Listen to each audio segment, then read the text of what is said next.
So as a native son of Los Angeles and former student in the UCLA planning department, where I finished my dissertation on evictions and displacement, it really is a unique honor to introduce Professor Ananya Roy here today.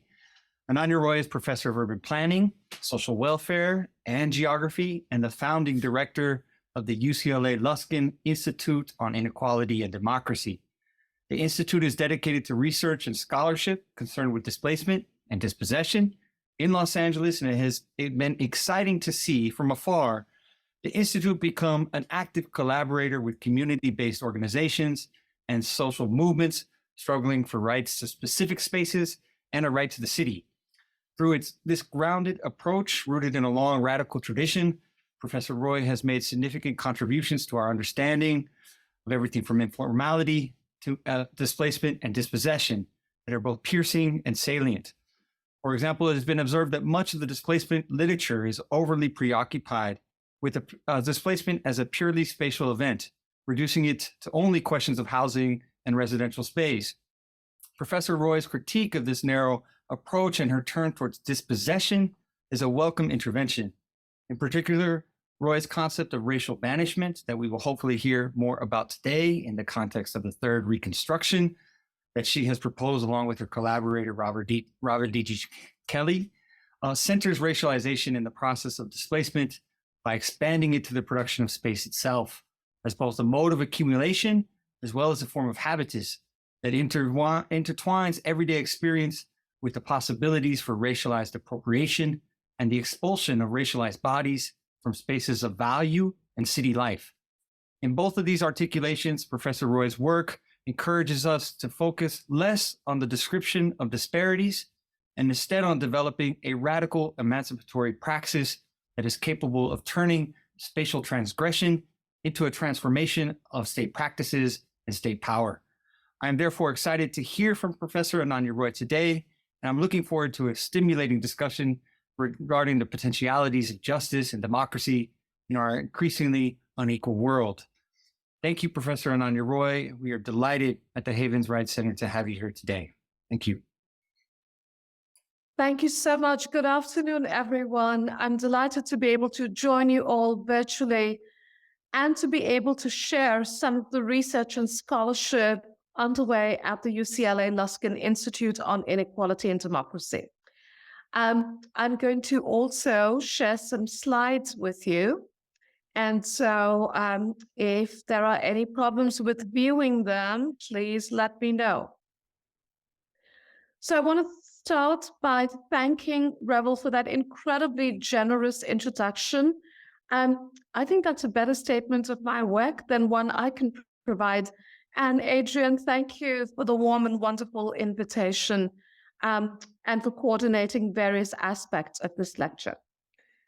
So as you all already know, my talk today is titled Housing the Third Reconstruction, Property and its Insurgencies. And it presents a conjunctural analysis of the current moment of housing precarity. Let me say to the outset that I conceptualize housing precarity as a part of the relationship between property, personhood, and police, which I see to be one of the key logics of settler capitalism and the empire state. Now, I would like us today to think about the conjuncture at hand by first thinking about the pandemic. 6 months into the COVID-19 pandemic, the Trump regime declared a national moratorium on evictions. Issued by the CDC, under the sign of a public health emergency, the moratorium lasted a year. Here you're looking at a tweet by one of LA's most notorious eviction lawyers, Dennis Block, arguing that the eviction moratorium was state-sanctioned legal theft from landlords. In response, the Los Angeles Tenants Union, now the largest tenants union in the country, declares that rent is theft. Such a declaration is a vital part of the historical conjuncture that I have been calling emergency urbanism. The emergency at hand is the long arc of global racial capitalism, exposed and deepened by the COVID-19 pandemic. In LA and many other cities, property became the insurgent ground of emergency urbanism, with movements occupying vacant houses, tenant unions demanding rent cancellation, and other movements calling for the commandeering of hotels and other vacant properties and their conversion into social housing. Take, for example, the case of reclaiming our homes in Los Angeles, seeing the images here, inspired by Moms for Housing in Oakland.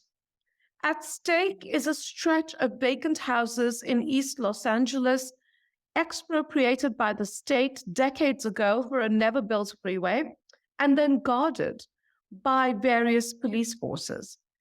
In addition to the vacant homes, are also expropriated homes still owned by the state's transportation agency, where those who lost their homes to eminent domain now live as tenants of the state. This is literally rent as theft. During the pandemic, unhoused mothers led by Martha Escudero, who you see here, a social worker whose salary falls far below rents in Los Angeles, reclaimed some of these vacant houses.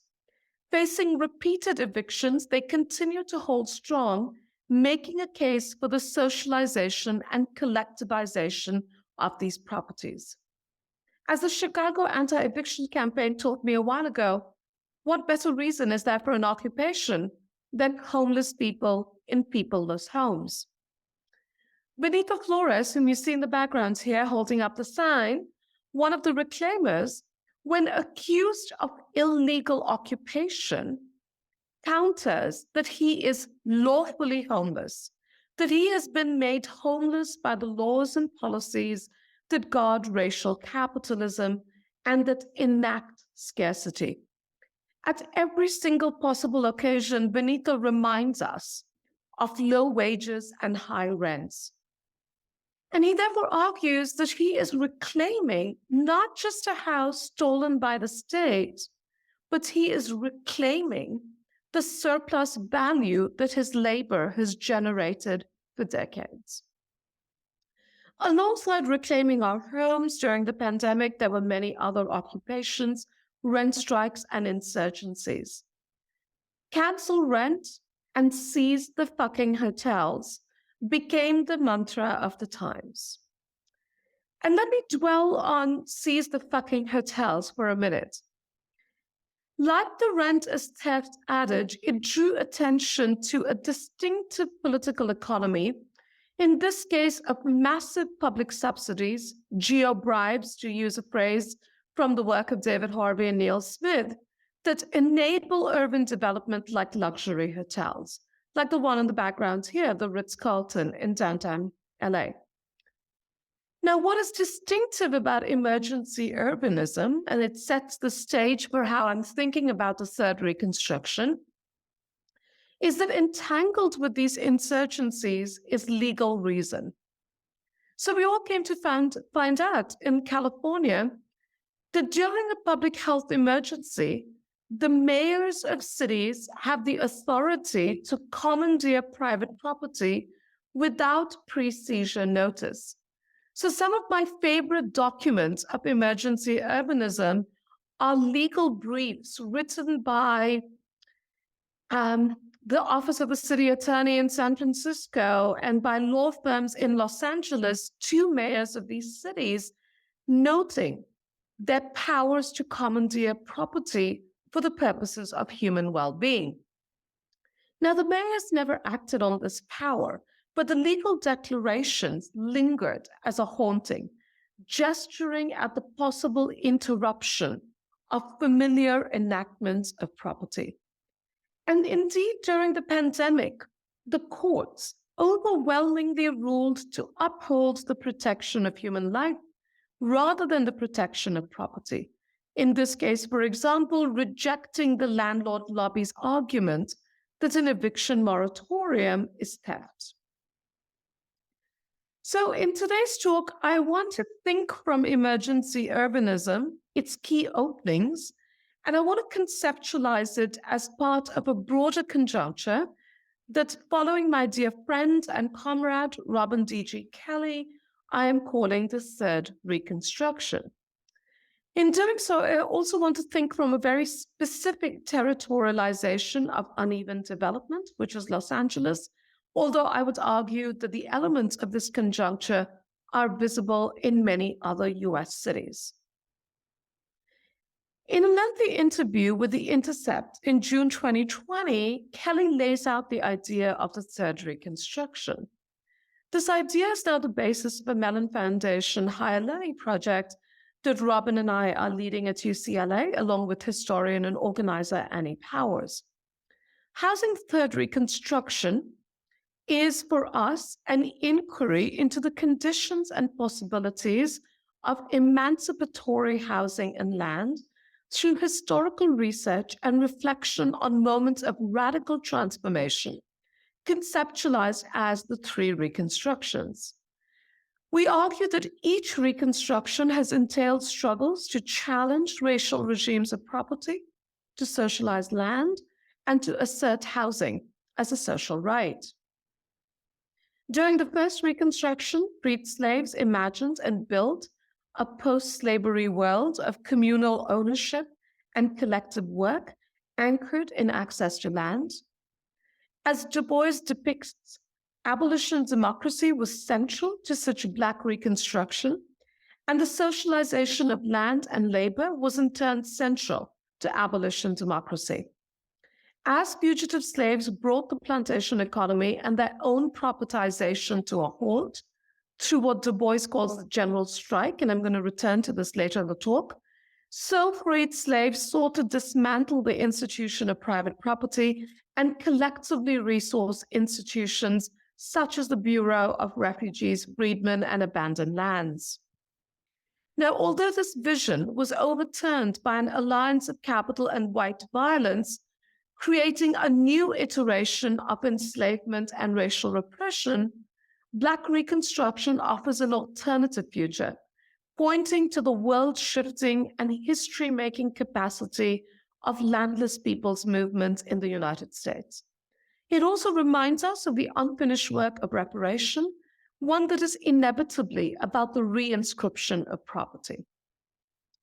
Now, the struggle for fair, safe, affordable housing, including an end to federally sanctioned spatial segregation, was foundational to the Second Reconstruction, which Kelley conceptualizes as the 1950s to 1970s. While the Second Reconstruction is often understood in relation to civil rights, we argue that its center was the question of racial regimes of property. And all through this period, new forms of spatial dispossession took shape, entrenching housing exclusion in white suburbs, codifying segregation in public housing, instituting policies of removal through urban renewal, and securing what George Lipsitz has called the possessive investment in whiteness. The Fair Housing Act of 1968 was supposed to be the crowning achievement of the Second Reconstruction, but this legislation soon became the basis for what Keeanga-Yamilka Taylor has called predatory inclusion. With the property industry driving housing markets and housing policy, Black and brown homeowners were subject to subprime lending and eventually suffered widespread home foreclosures and massive wealth loss. It is precisely such predation and propertization that radical social movements have always fiercely contested. And so the Black Panthers, Young Lords, the National Welfare Rights Organization, the American Indian Movement all envisioned housing not as a commodity, but as a social right. Our argument is that we are here at the third Reconstruction, that an unprecedented crisis of displacement and dispossession is at hand in US cities, Working class communities are at risk of mass eviction. From Los Angeles to New York, liberal city governments are criminalizing and disappearing unhoused communities. Global finance capital is expanding control of residential property in once Black and brown neighborhoods. And public resources amply available through COVID-19 economic relief funds and budget surpluses are being directed to police enforcement and carceral containment. But this is also a moment of uprising, a third Reconstruction.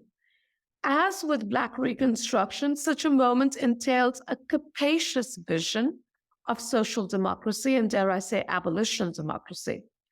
And in particular, property has become the insurgent ground of struggle.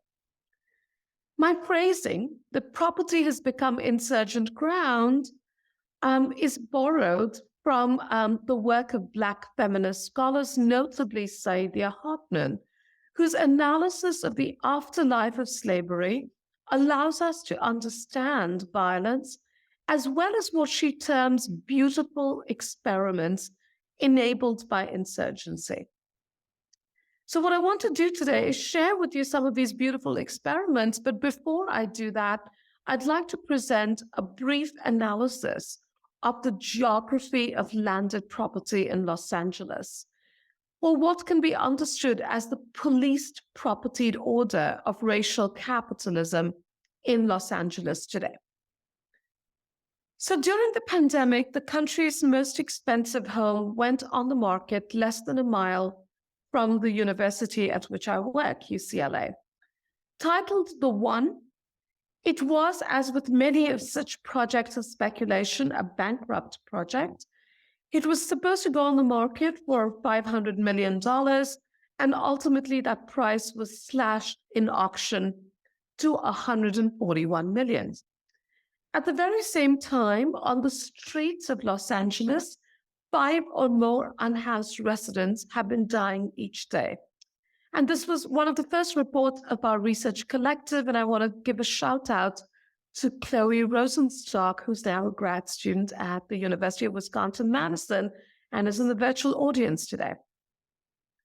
I want to dwell on the question of death for a minute.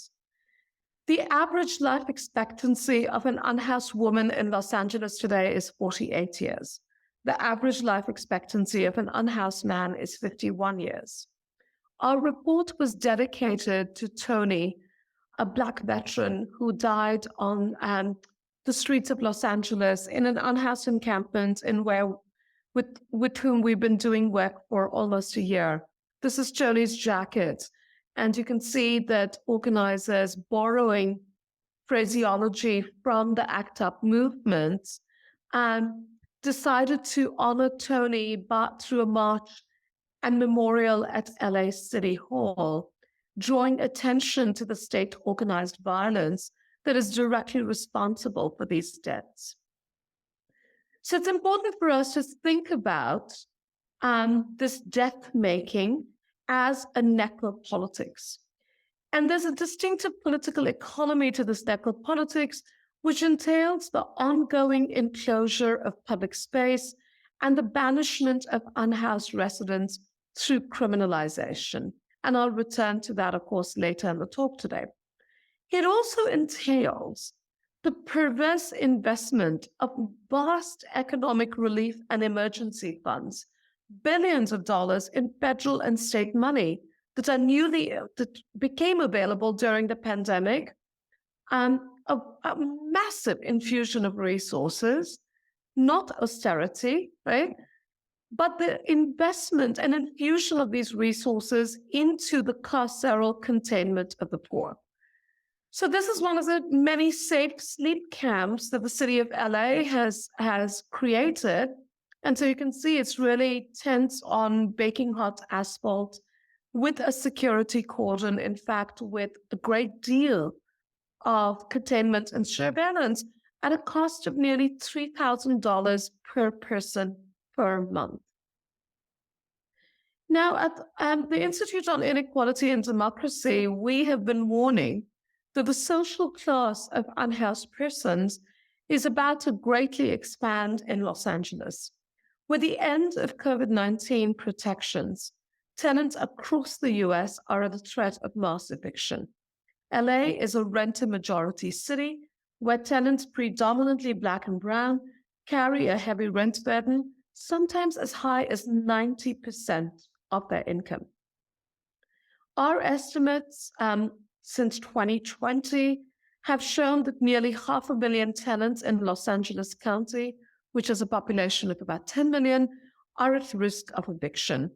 And at some point, perhaps those numbers don't mean anything because we are talking about such a vast scale of dispossession. It's also worth noting the temporality of the eviction process, which in most US jurisdictions is 3 days. 95% of LA's landlords have lawyers, 90% of tenants do not. Our research, along with that of the anti-eviction mapping project, shows that evictions are, of course, a recursive process. And I'm going to emphasize recursivity many times in my talk today, particularly as we think about property. This accounting provided by the Anti-Eviction Mapping Project provides a glimpse of just one type of eviction economy that was decimating rental housing in LA prior to the pandemic. There are many others. And a concern is that there are so many others. There's so many new modalities of eviction and dispossession that are all coming together in a perfect storm. So a key part of this is growing rent debt across the US. These are numbers just for California. And much of this debt, this rent debt, is held by working class tenant households, disproportionately Black, Brown, and Indigenous, as these numbers from California show. At the Institute, we're very aware that there is a distinctive geography to such vulnerability, with renter vulnerability concentrated in predominantly working class communities of color. And our research at the Institute also draws attention to impending housing grabs in precisely these neighborhoods of renter vulnerability. By housing grabs, we mean the unregulated acquisition of residential property by powerful corporate actors. Our research shows the recursivity of racialized dispossession, specifically how the Great Recession set the stage for a significant expansion of the corporate control of residential property in working class communities of color in Los Angeles. In fact, a 2021 report by UCLA graduate student Alex Ferrer shows that investment vehicles now own 67% of rental housing in LA. We forecast that there will be a similar capitalization of distress in vulnerable communities over the next few years. And here I want to note that our identification of vulnerable communities very much lines up with Rebel Sims' super important analysis of hotspot geographies of eviction, displacement, and gentrification in LA, and we're so grateful for that work. So let me zoom in here on just one neighborhood, South Central LA, a neighborhood of tremendous renter vulnerability, to give you a sense of what is at stake in these sorts of housing grabs. And doctoral student Pamela Stevens, who is also a researcher at the Institute in this map of Black population change, reminds us of what is at stake in these processes of eviction, displacement, housing grabs, and racialized dispossession, which is the loss of territory for Black populations in Los Angeles. As I've been arguing for a while now in my writings on racial banishment, the current manifestation of segregation in US cities might not be ghettoization, but rather this kind of dispersal, disappearance, and peripheralization. What I wish to emphasize is that these processes of dispossession and spatial outcasting must be understood as state-sanctioned racial violence. So, of course, this is market-led displacement and dispossession. A lot of the work we have done on housing grabs is to go behind the veil of the LLC, the limited liability corporation, to get a better sense who actually owns these rental properties, who is actually executing these evictions. But it is crucial for us to recognize that this kind of property ownership, which is manifested in this map, if you will, of a whole web of LLCs that we can trace back to a single owner, it is really the role of the state that has made possible this secret, monopolistic, protected property form, right? And so we are very attentive to the role of the state and to the ways in which this kind of corporate form, this particular type of propertization, is a key part of the making of scarcity, and that all of this is state organized and state sanctioned. This is from Alex Perra's work on vacancy in Los Angeles, which shows the ways in which vacancy and corporate ownership are connected. Now, it's perhaps less obvious, but very important to emphasize that such forms of housing grabs and such eviction economies are undergirded by racialized policing, which we see as a really crucial role of the state in these processes of dispossession and displacement.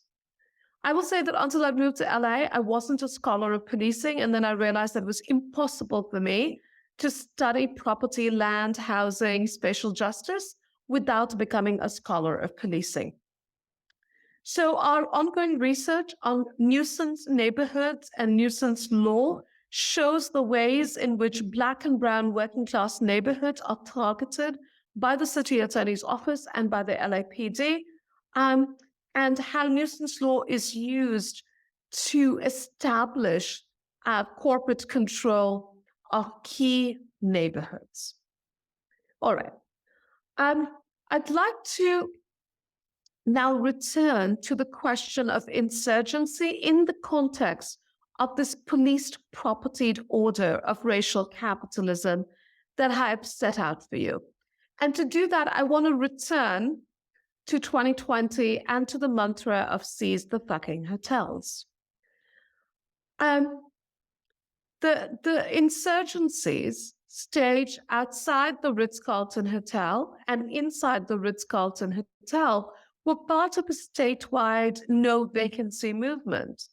And a key action of that movement took place on May Day 2020, when housing justice activists occupied a suite at the Ritz-Carlton Hotel. The key protagonist of the occupation, Devon Brown, had been living in a tent in Echo Park Lake, a public park that has been the site of fierce contestations over public space and homeless encampments in LA. The occupation of the Ritz-Carlton Hotel suite, while brief, brought attention to a key relationship in the city, that between state power and private property. I've already talked about the unused power to commandeer vacant properties, including hotels. And one of the things that became very evident in those early months of the pandemic, as unhoused folks, this was at Echo Park Lake, as unhoused folks demanded access to vacant hotel rooms, that we had 70,000 unhoused people living in the streets in LA County, but there were nearly as many rooms lying vacant in hotels in 2020, right? And so here was sort of that classic example of emergency urbanism. Now, Echo Park Lake residents, Devon Brown's community, did eventually gain access to vacant hotels, but through eviction at gunpoint. In what can be understood to be LA's version of Tompkins Square Park, in March 2020, city elected sent in 400 battle-ready police officers to evict the encampment that had formed there and to barricade and fence the park. As hundreds of protesters faced off the police, the then Los Angeles mayor declared the operation to be one of the most successful housing transitions in the history of Los Angeles. He did so because a large number of those displaced were placed actually in vacant hotels through a federally funded program called Project Roomkey. Many ended up here at the LA Grand Hotel, which became the largest containment site in Los Angeles for the unhoused. Displaced from numerous locations across the city and county, people waited here for over 2 years, subjected to carceral isolation and surveillance. Now, what's interesting about the LA Grand and like so many of these other luxury hotels is that the property owners had received millions of dollars in public subsidies in the form of tax breaks, those geo-bribes that I was talking about earlier. But the LA Grand is also the heart of a major corruption scandal, and we have many of those in LA, involving a former disgraced council member that involved bribes from the current owners, the Shenzhen New World Group, to a city council member to facilitate the redevelopment of this hotel into a glittering tower of luxury condos. So there's a lot to be said about the public interest in a property such as this. But what happened with inside the Grand and inside other Project Roomkey hotels was carceral isolation and surveillance. Denied the right of tenancy, this was sort of the demands for folks to turn the LA Grand Hotel into permanent housing. But inside the Grand and other Project Roomkey hotels, denied the rights of tenancy, denied even a room key, a real irony for programs called Project Roomkey, searched every day, stripped of phone lines and mail, stripped of communication with each other. The residents of the Grand Hotel and other Project Roomkey hotels described these places as prisons, and even worse, as morgues. Our research, the report that Kerry and I did, showed that more people were dying in these hotels alone in their forcibly unlocked rooms than on the streets of Los Angeles. So in my work on racial banishment, I have drawn attention to Orlando Patterson's concept of social death to think about the relationship between state-organized violence and spatial expulsion. Using the term exile, Patterson reminds us that social death is the deprivation of all claims of community. And of course, as we saw with Project Roomkey, it is often literal death as well. So in the research we do, we're very interested in the carceral logics of liberal solutions to social insecurity. The carceral logics of liberal solutions to social insecurity and the redirection of surplus state capacities and surplus budgets to solutions such as the containment camp, be it Project Roomkey or that Safe Sleep camp I showed you, and the ways in which such containment camps then masquerade as shelter, masquerade as services, masquerade as helping. The liberal ruse of shelter is only present in post-pandemic Los Angeles. A few months after the Echo Park Lake displacements, the LA City Council voted to expand an anti-camping law, LAMC 4118, which is a prohibition on sitting, sleeping, lying, and storing personal property in much of the city. The ordinance in many ways marks the absolute expulsion of homeless persons from urban space. It's a reanimation of old logics of spatial exclusion, echoing previous laws in LA and numerous other US cities that target the homeless. But the ordinance this time was cast in the logic of liberal urbanism, justifying displacement by yoking criminalization and expulsion to offers of shelter and claims of housing placements. And this is why the then mayor got to claim that the Echo Park Lake eviction was the most successful housing transition in the history of the city. At the heart of this emergent paradigm is something called the right to shelter. And Sacramento Mayor Darrell Steinberg, who's been a main proponent of the right to shelter, describes it thus, I quote, "Homeless people should have a legal right to shelter and a legal obligation to utilize it." In other words, the refusal of shelter activates spatial exclusion and penal punishment. But what does consent to shelter activate? In the weeks following the Echo Park Lake displacement, I convened a research project focused on shelter and housing placements. Titled After Echo Park Lake, Housing Placements in the Wake of State-Led Displacement, our research group brought together university and movement-based scholars with unhoused comrades, and for over a year, we closely followed displaced residents. Nearly a year out from the eviction, we found that very few of displaced Echo Park Lake residents were housed. The numbers were much worse than we had expected, whether it was the official numbers from the city or our numbers based on interviews and ethnographic research. I'll just give you the headlines on it. More people died than were housed. Of the nearly 200 people who were displaced, only 4 were housed. 2 of whom we helped house, and 9 people had passed away by the time we published our report a year out from the eviction. We found that large numbers of people, almost 100 people, had been disappeared from the city's own homeless services systems, expelled, or had simply dropped off from contact with the homeless services system. And in fact, we found also that when people were placed in shelter, really what they were experiencing was a shuffle. They were being shuffled through placements, as in Project Roomkey, with absolutely no path to housing or any sort of permanent relief from precarity. We have come to call this permanent displaceability and also displaceability by design.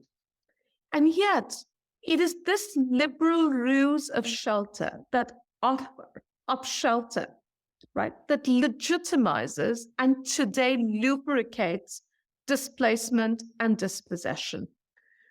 We see this now in Los Angeles in a program launched by our new mayor, Karen Bass. Bass hails from a community organizing background. Titled Inside Safe, the program has come under our scrutiny, especially for the displacement of and escalating police violence against an unhoused community, the Etna Street community, where we have been doing research and collaborative pedagogy for the past year.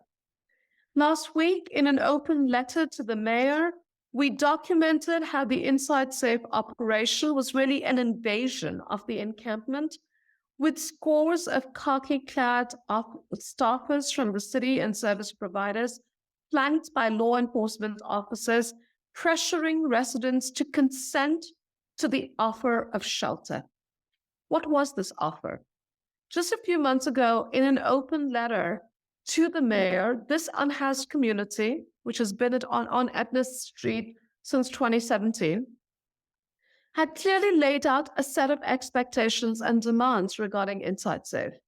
These included the completely reasonable demands that offers of shelter be provided in writing, that there be medical and other services at the motels and hotels that then connect people to housing, that there be no 4118 enforcement or other police reprisal for those that choose to stay on Etna Street. But of course, Inside Safe was rolled out on Etna Street without any written offers or even clearly communicated information about where people were headed and for how long. Now, our research shows that many unhoused community members living on the street are eager to go inside. In fact, it's liberal politicians who have cynically spun a convenient myth about shelter and service resistance. It is the homeless services industrial complex that is housing resistant, that is unable or unwilling to place people in housing, instead cycling them through those temporary placements that we've called permanent displaceability. What's important is that for each such temporary placement, as was the case with Inside Safe a couple of weeks ago in Etna Street, an unhoused person bears untold costs, giving up a considerable part of their belongings, severing social ties, and losing community, thereby often ending up in a more precarious state than prior to such a placement. This is the form of social debt that I'm calling racial banishment. So, with Inside Safe at Etna Street, unhoused persons were required to state on camera for the mayor's office what they were giving up: their tent, their belongings, their bicycle, and so forth, often with staffers cheering on with civil rights and human rights slogans. It is quite the performance of liberalism, including DEI liberalism. And of course, just 2 days later, the city launched a militarized police operation against those who had dared to say no to Inside Safe or to ask difficult questions about it, arresting unhoused persons at gunpoint, slashing their tents, and destroying their belongings. Angeline, an Etna elder who goes by the name Green Eyes, asked our research team to post this photo of herself, saying, "I want the world to see us." A longtime resident of the Etna Street encampment, she had finally procured housing via a voucher earlier this year, only to be expelled from that housing because she was in the hospital for a few months. She returned to Etna on the day of the vicious sweeps and police raids, just released from a convalescent home with a pacemaker. It is clear to us that certain unhoused communities are threatening to the police propertied order and thus face this kind of violence. At Echo Park Lake, Black leaders were prominent organizers and were immediately targeted, harassed, and repeatedly arrested. So too at Etna Street, which is in Van Nuys and is often known as the Skid Row of the San Fernando Valley, partly because it is one of the last nodes of Black life and belonging in Los Angeles. But what we've also found is that the liberal establishment is especially threatened by encampments, where there is alliance between housed and unhoused neighbors. So despite all the 311 calls and nuisance talk, we find many instances of neighborliness at Etna Street as we found at Echo Park Lake.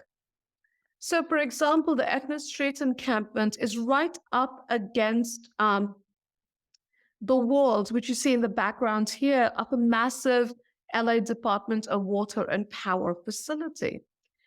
And workers from LADWP have routinely intervened in police raids and sweeps, insisting that the police leave unhoused community members alone, allow them to go to work, stop destroying their belongings, a sort of neighborliness that was unexpected and that demonstrates to us the ways in which there are very interesting forms of neighborly solidarity that are possible. And this, for me, is a part of property and its insurgencies. So with Etna Street in mind, and with that police property order in mind, but also with these forms of neighborliness in mind, I want to return to the question of housing the third reconstruction and property insurgencies.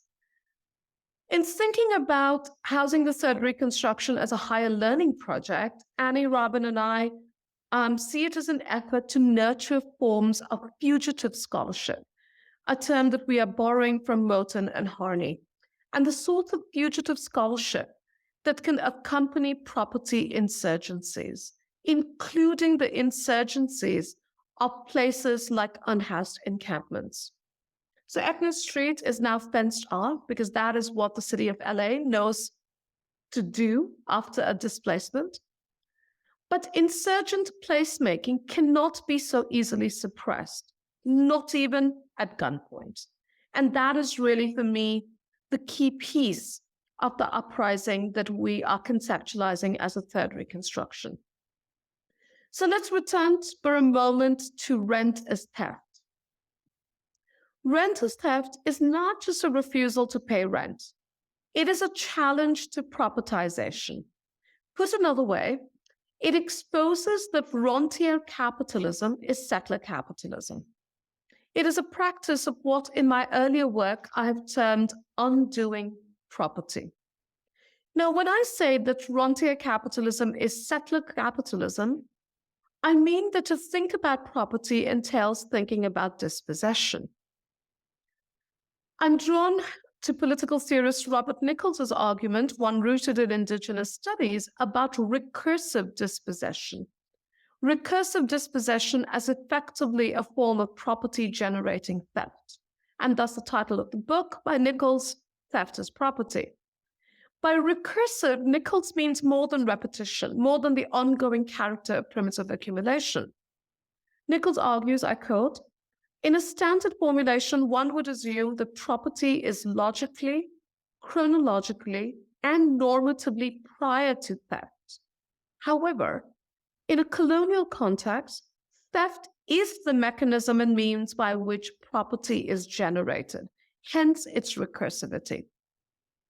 Dispossession," Nichols concludes, is, I quote, "not only about the transfer of property, but the transformation into property. It is such propertization that is the key feature of settler capitalism in the North Atlantic, including the propertization of people. And it is such propertization that severely limits the political claims that can be made on property and rent relations. As Nichols shows, Indigenous peoples are thus accused of making the paradoxical claim that stolen land must be returned to them, and yet of insisting that land cannot be propertized and possessed. That paradox is itself an effect of settler capitalism. In thinking about the moment at hand as a third Reconstruction, I'm arguing that those subjected to racial banishment, to social death, those rendered existentially surplus, are exposing that theft is property. This is the brilliance of the self-naming unhoused tenants, which is a homeless union formed in the wake of the Echo Park Lake displacement, and a homeless union that I've had the privilege of journeying with for a while. Unhoused tenants. This is the brilliance of declaring the streets to be home. That declaration has come from unhoused encampments like Etna Street repeatedly. This is the brilliance of taking down the fences, as in the stealth action at Echo Park Lake that took place on a quiet summer night in August of last year, and the insistence that what had happened here was community defense. In a letter that was pinned to the remains of the fence that evening, organizers wrote that the fence is not just about displacement, it is about the transfer of collective power from the people to the city and developers. And that's why we are here, for the love, for dignity, for people's parks everywhere, for a glimpse of each other, if only for one night, without the fences, boundaries, borders, and diagnoses they put between us. So I'm especially interested in thinking about all of these dismantlings of propertizations. And I'm especially interested in thinking about this via Black Reconstruction. So let's go back to Du Bois and that plot line. I'm sure most of you know that basic plot line. Oh, by the way, one more property insurgency, this from Etna Street, the barbed wires of the LADWP facility, artwork by Michael Johnson, an unhoused resident of Etna Street who's been a key part of our research collective for a couple of years now, and the sign, "Abolish cops and landlords, never surrender your homes," the home in this case being the public sidewalk. All right, so back to Du Bois and a plotline that I'm sure you're all familiar with, but a plotline worth reminding ourselves of, that in the US Civil War, the North had no intention of freeing slaves. In fact, Lincoln undermined the efforts of Northern generals to do so. In Du Bois's words, the North did not propose to attack property. But it was slaves seeking freedom, fugitive slaves, who dismantled the institutions, for a moment, of property. They left the plantations, thereby bringing to a halt the plantation economy and their own propertization. Joining the Northern Army as workers, they created the conditions for military victory. Du Bois famously interprets what he calls the swarming of the slaves as a general strike, one that involved nearly 500,000 people. The general strike is followed by what Du Bois calls Black Reconstruction. At the heart of Black Reconstruction was the re-socialization of land and labor, led by the Bureau of Refugees, Freedmen, and Abandoned Lands. In its first year, the Bureau was financed by the toil of freed slaves who were now Black tenants on the abandoned lands in the hands of the Bureau. Now, of course, you all know that the larger project of the confiscation and redistribution of landed property owned by slave masters never materialized in the US. In fact, we had what Du Bois called the counter-revolution of property. But there is a great deal to be learned from thinking about plantation logics and the general strike, and the ways in which these plantation logics, whether we think about it through world historical systems of land and labor, say in the work of scholars like Sidney Mintz, or we think about it in relation to scholarship in Black geography. I'm thinking here about Clyde Woods, Catherine McKittrick, and more recently, Adam Bledsoe and Willie Wright, who've all pointed out the ways in which plantation logics and trap economics, in the words of Clyde Wood, are dependency-creating institutions. In turning property into insurgent ground, the movements to which I've alluded today are refusing such plantation logics. And in the final moments of this talk, let me sort of give you a sense of how and why the third Reconstruction for us is about fugitive scholarship that seizes the sort of opening that Robin Kelly is talking about here. The sorts of openings that became possible during the pandemic's emergency urbanism. For us, Housing the Third Reconstruction is also intended to be an undoing of the policed propertied order that is the elite university. For me, that is the university at which I work, the University of California, a land grab university. Through insurgent research collectives, freedom schools, and more, we aim to reconstruct the university towards an undercommon of study and to build a shared terrain of scholarship for university and movement-based scholars who are staging the third Reconstruction. In short, what is at stake is a remaking of the relationship between universities and communities, one that, as Devarian Baldwin in his brilliant book In the Shadow of the Ivory Tower has shown to be structured through policing, land grabs, and labor extraction.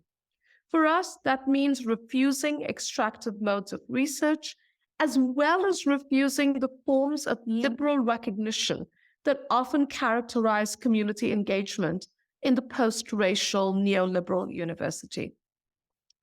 At the Institute on Inequality and Democracy, we call this research justice, and this epistemology and ontology has been the center of my academic world for the past few years. So as we undertake this work, I'm constantly inspired by Clyde Woods, who insisted that scholars have to be more than academic coroners, documenting social death and social murder.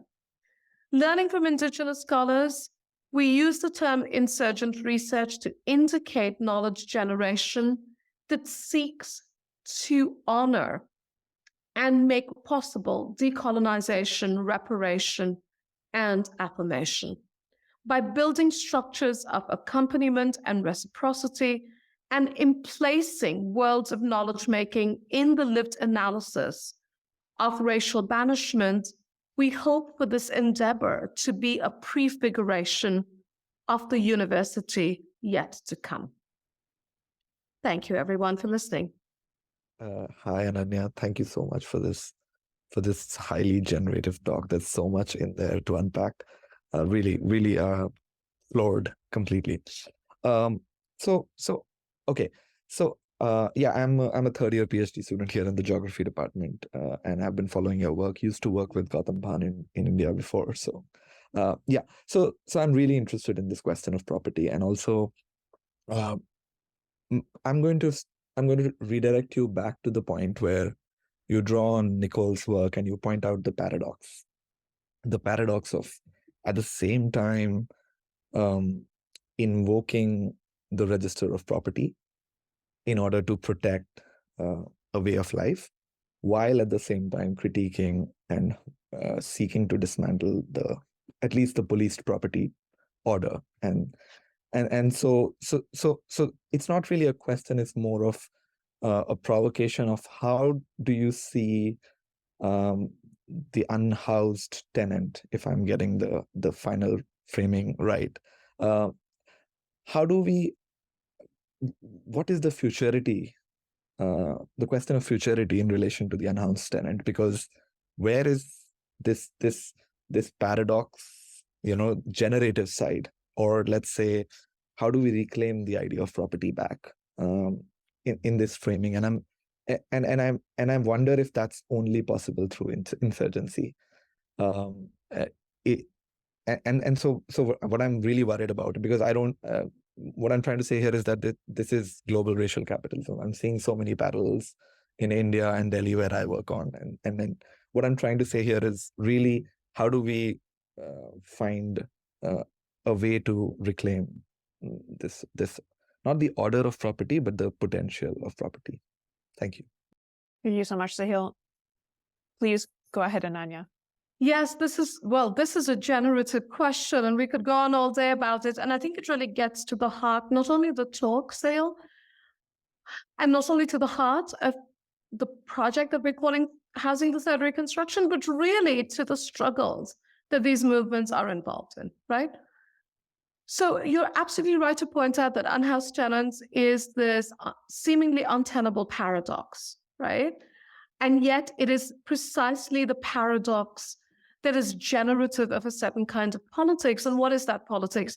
So in some of my work, I've been calling it undoing property, but in sort of the work that I first did, learning from the Chicago anti-eviction campaign, the concept I used was what I came to call dispossessive collectivism. And the puzzle there for me was not just, are those who have been deprived of housing and property able to claim property, but in fact, a more ontological question, which is, have those who have been propertized able to claim property? And if so, what does that mean for propertization? Which is why, for me, there's no way to think about property without police, but no way to think about any of this without personhood, right? So I want to emphasize that question of personhood in relation to property. And in the case of the Chicago anti-eviction campaign and similar occupation movements, I argued that what we were seeing was a certain kind of dispossessive collectivism. And the challenge was that collectivist politics was still staged in the vocabulary of possession, a possessory politics. And yet we had to rethink what that possession meant, in the same way that Nichols wants us to rethink what it means when Indigenous communities demand land back, right? And that land back might not be simply a taking back or a calculus of land, but something else, right? The rematriation of land is a reconfiguration of what we mean by land and property. So that in particular with unhoused tenants, then there's a real issue here about how that paradox does a couple of things. One, it allows us to think about a whole set of spaces as property that can be reclaimed. So for encampments, it's the sidewalk, right? Folks are like, the sidewalk is my home. I had an address. The state is my landlord. What does it mean when you think of the state as your landlord when you're living on the public sidewalk, and what then are the claims? But I think the other thing that we're seeing very much is that the idea of being an unhoused tenant applies perhaps to all tenancy. It is a reminder that all tenancy is constantly made precarious, right? And even tenants who think that they're securely housed might not be. It is this idea of how, of course, in highly differentiated ways, folks are rendered propertyless, landless, under conditions of global racial capitalism, right? So unhoused tenants has also become a particular line of building solidarity, say between unhoused encampments and the Los Angeles Tenants Union, for example, right? And finally, I will say you use the term reclaiming, and I think that movements like Reclaiming Our Homes have very deliberately used that term as a way of reminding us of stolen property, stolen land. But the reclaiming is also a re-signifying of what land and property mean, not just through the form of a community land trust, but really thinking very seriously about an unmaking of police property logics. Well, thank you, Ananya, for that really wonderful talk. And I'm thinking about your work and this question of insurgency, and I'm also thinking about some of the other work that's come out of UCLA and with regard to the production of housing. And so we're focusing a lot on this question of sort of displacement, dispossession, and properties of an insurgent repropertization, maybe. But I'm also wondering sort of how housing production sort of fits in this process. There's been a lot of attention, obviously, in California with thinking about how we might produce housing with the idea that this will sort of create a lot of affordability for everybody, possibly some housing security. And I'm just wondering sort of how your work kind of fits with that and then those sort of debates that are coming out. Yeah, thank you for that question. Well, my work doesn't fit with that. And I think we have a very interesting, lively set of disagreements within UCLA Urban Planning, your former department, but more broadly, I think in the world of housing studies. So let me say that, what's at stake here is what has come to be called the YIMBY movement, the Yes in My Backyard movement. And the argument that an increase in housing supply at any piece of the housing market will benefit tenants, through what I will call a trickle down.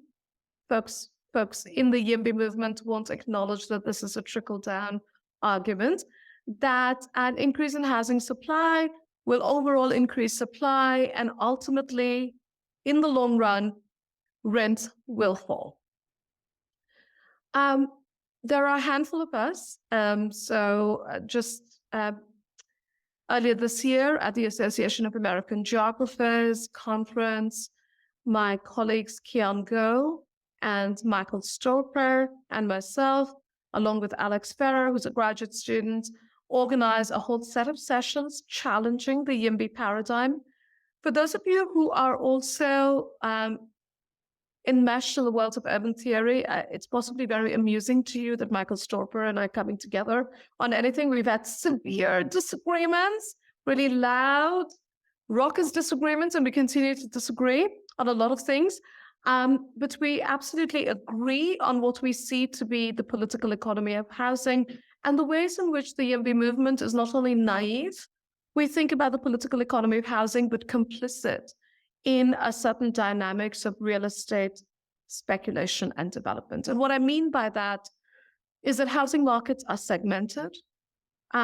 We do not see any empirical research that shows that building luxury condos will have a trickle-down effect on rents in working class neighborhoods, the neighborhoods of renter vulnerability that I showed you. In fact, it is very clear that this kind of expansion of luxury housing in Los Angeles leads to displacement and gentrification. Many scholars in the YIMBY movement, not my colleagues at UCLA, but many other scholars in the YIMBY movement will say gentrification is fine. People are moving. They're often moving to opportunity. People should move. Mobility is a good thing.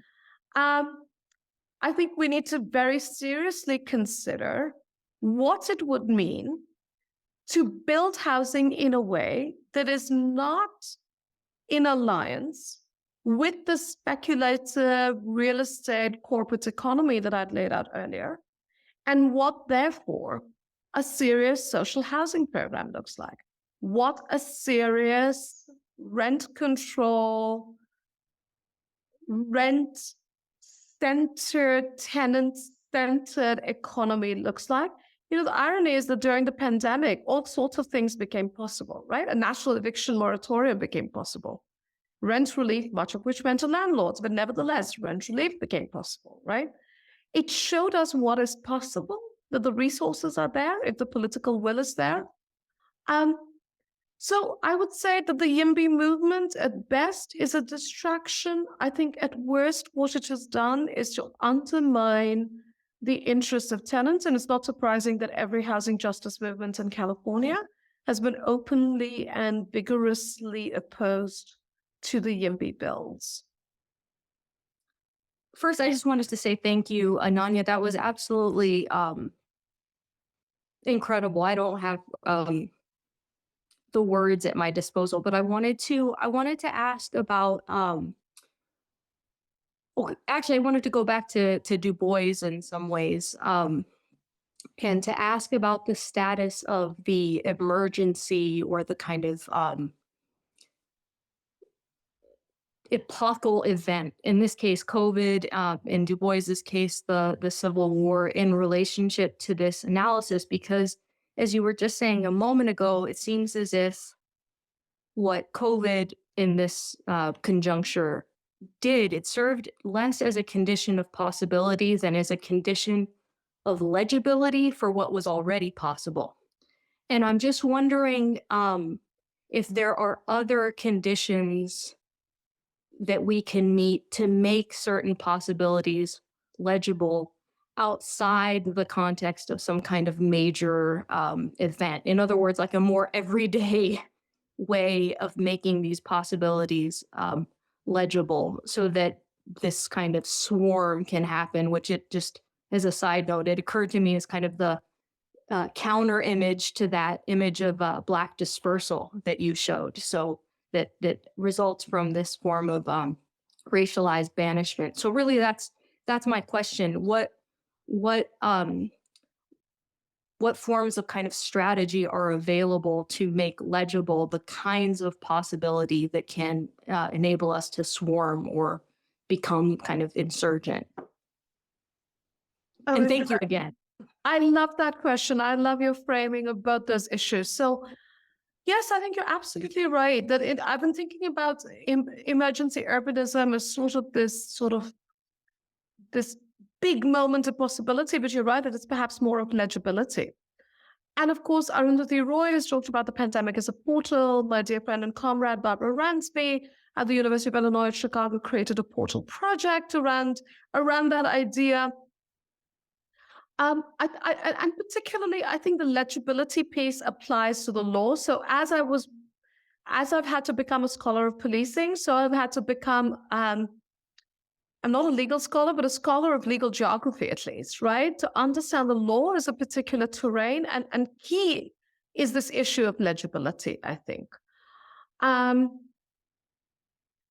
Now, in thinking about emergency, I rely very much on Patrice Cullors' notion that the emergency at hand, and this was a speech by Cullors before the pandemic, that the emergency at hand is global racial capitalism, right? Patrice talks about Black people not being able to breathe, and this is before George Floyd, saying that is a condition of global racial capitalism. That is the emergency.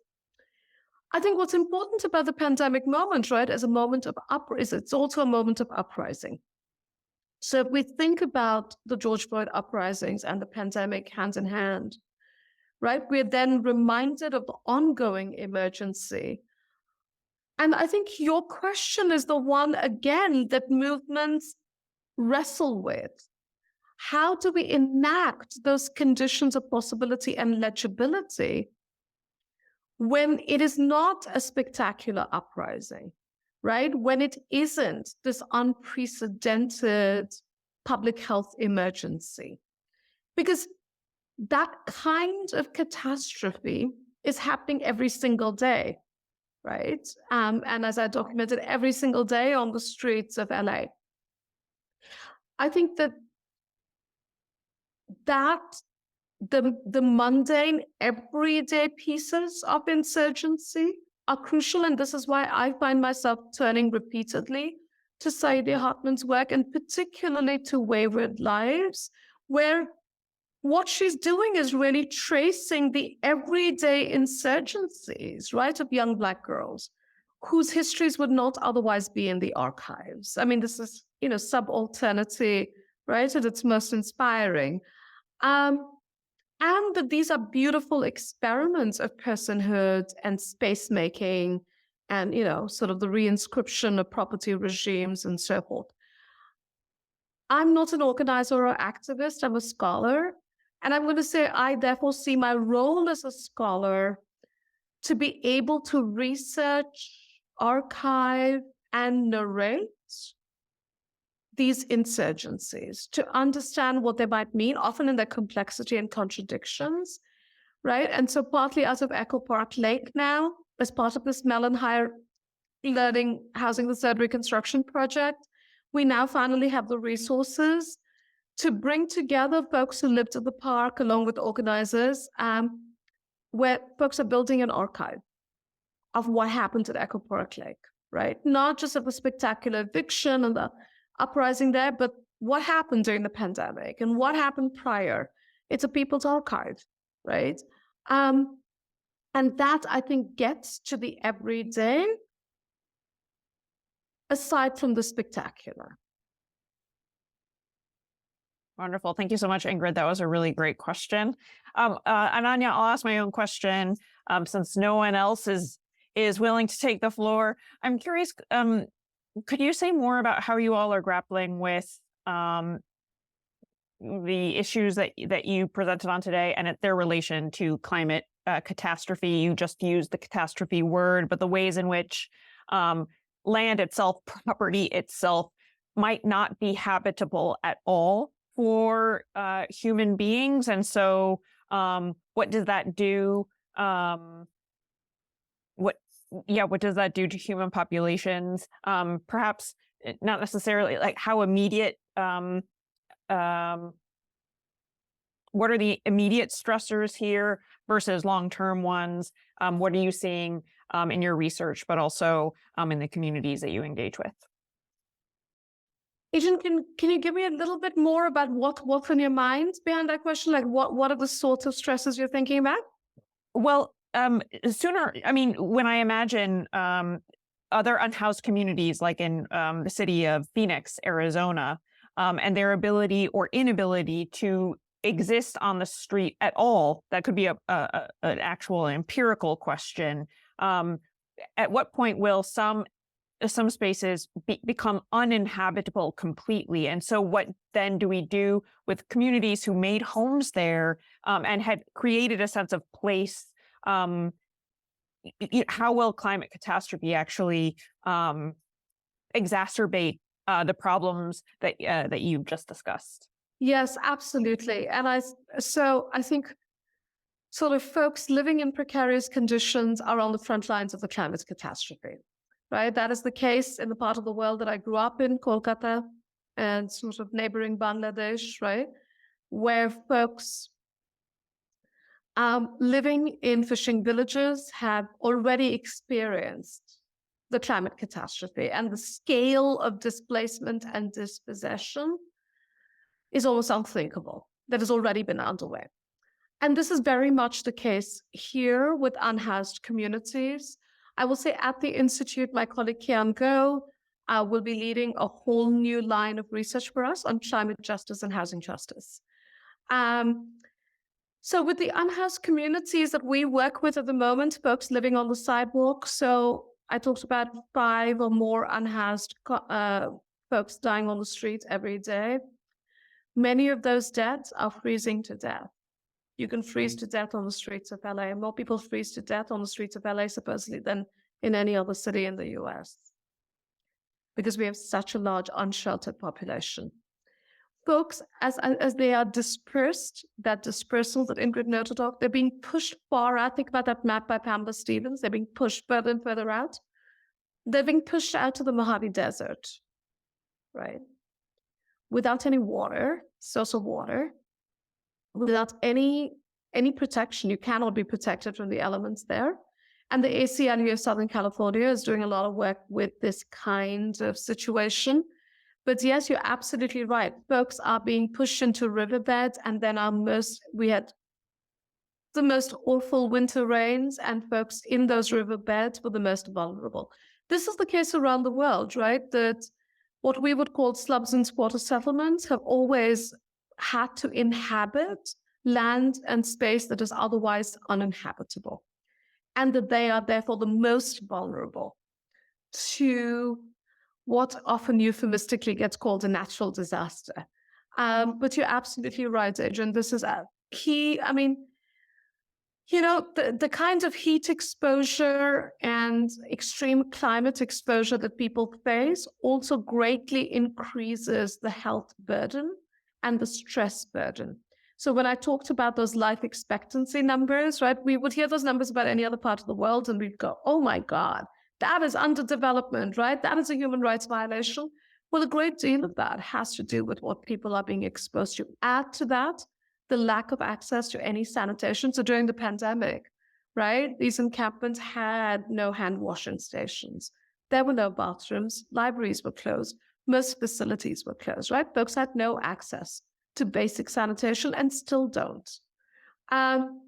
So I think that those conditions that we would see as completely dehumanizing, they're sort of make-die policies. And I think the intention is the make-die piece of it. With that, we have time for one more question. It comes from Pete Remand, who wrote, he was recently reading a chapter by Jake Carlson and Gianpaolo Bialci. Apologies to Gianpaolo for mispronouncing his last name. They try to apply Eric Olin Wright's Real Utopias framework to the issue of housing alternatives. Using the metaphor of an ecosystem, they say we should conceptualize strategy in this field as introducing, quote, invasive species that eventually crowds out old capitalist institutions. So Pete asks, what are the steps in the process to truly decommodified housing? And what institutional forms could that take? Yes, thank you so much for this question. And in fact, when Jake and Gianpaolo, and that is the correct pronunciation of Gianpaolo's last name, Adrian, when they first wrote their social housing paper, we did an event, a virtual event at the Institute, thinking through that paper and thinking through precisely this question, right? And I'm doing a whole series with them through the month of October. Look, I think this is the question at hand. And, you know, partly what they had in mind was the particular role of the federal government in resourcing decommodified housing, not public housing as we once knew it. I think what we're seeing at the city, at the level of municipalities, is things like community land trusts, though I'm sure all of you know the challenges with community land trusts, right? So there is a lot of hope being placed in public banks as a key part of this ecosystem, if you will, that we clearly need to think about the forms of financing. I think there's an interesting debate around the role of the state. And I will say my position on this is that we have to reclaim the state. We have to occupy the state, and that the state has a crucial role to play in decommodified housing, right? And there are various ways in which we can do this. The Berlin referendum was one way forward to think about expropriation and to think about the transformation of certain corporate or vacant properties into social housing. I think it is crucial to think about the question of rent here as we think about decommodification, because it's not just about new housing stock, But I think at the very heart of this is land and how we think about land and property, right? And what are the means of valuation of land and housing that are then interrupted, say, by what we've seen in Brazil with the social function of property and the city statute that created the right to the city, not as a right to be in the city, but recognizing the power of governments to regulate the social function of property. And that, to me, is almost more important than, say, we need to build 5 social housing projects in LA. Perfect place to end. Thank you so much, Professor Ananya Roy, for a really engaging lecture and discussion to follow. I'd also like to thank Assistant Professor Revel Sims, the Department of Geography, the Department of Planning and Landscape Architecture, and the Institute for Regional and International Studies National Resource Center for their co-sponsorship today, and to you, our audience. Take care. We'll see you next time. Thank you so much.